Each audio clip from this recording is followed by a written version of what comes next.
The CS80 is one of those instruments that everybody talks about, but that aside from new sales, only around 2,000 people ever owned. And most of them were the likes of Stevie Wonder, who reportedly owned 4, Peter Gabriel, Herbie Hancock, Vangelis. You get the picture. Yes, at around $8,000 in 1978, the price, say, of a Mercedes. Small wonder that the CS80 was overshadowed by 1978's other big story, the Prophet 5. Never having been the height of fashion, the CS80 is essentially a synthesizer bolted onto a home organ, but boy does it sound good. Few instruments before or since can produce such a quirky, innovative and generally indefinable range of sounds. The CS80 might be most famous for its range of powerhouse brass sounds, but it can also be delicate, it can be warm, funky, and very analog sounding, but it can also be totally electronic and machine-like. Yamaha called the CS80 a polyphonic, playable, portable instrument conceived for live performances. Well, the portable aspect might only have applied to gorillas. It does weigh in, after all, at over 100 kilograms. But the rest does paint an accurate picture of a CS80 customer in 1978. This is a dual oscillator synth, each offering variable pulse or sawtooth waveforms plus noise. There are independent high-pass and low-pass filters, each with resonance and filter cutoff sliders, although they do share envelope generators. A key feature of the CS80 is the ring modulator, which has its own mini envelope generator plus speed and depth and modulation controls. Bon Jovi's David Bryan used this CS80 feature to good effect on their Keep the Faith album.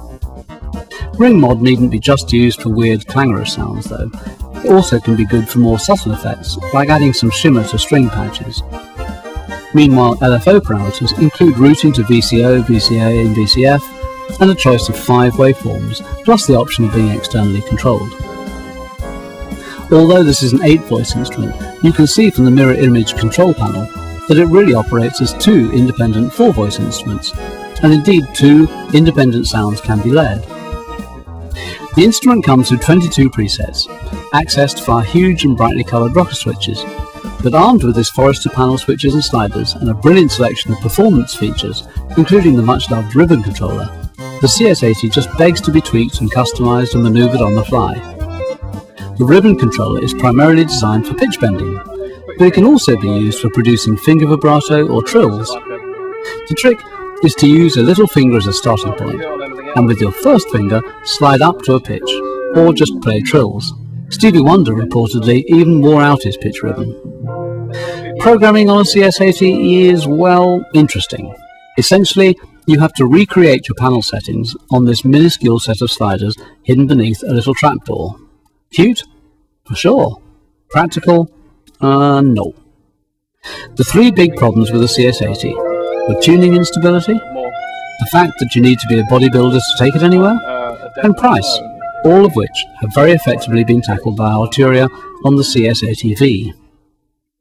Using the same TAE or True Analog Emulation technology that was used on the groundbreaking Moog Modular V and Mini Moog V products, the CS80V has drawn praise from the very top of the sound design industry.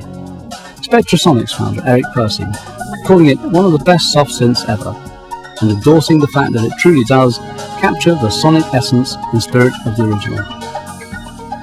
As always though, Arturia is not satisfied with only slavish attention to detail, and the CS80V goes on to offer a modulation matrix, multi-timbral mode, an arpeggiator, and a stereo delay that the physical instrument did not, but surely would like to have had. Add in more than 400 presets from some of the world's leading sound designers, and full MIDI control of course, and it's not just your back that'll be thanking you for choosing emulation over real, in this very large case.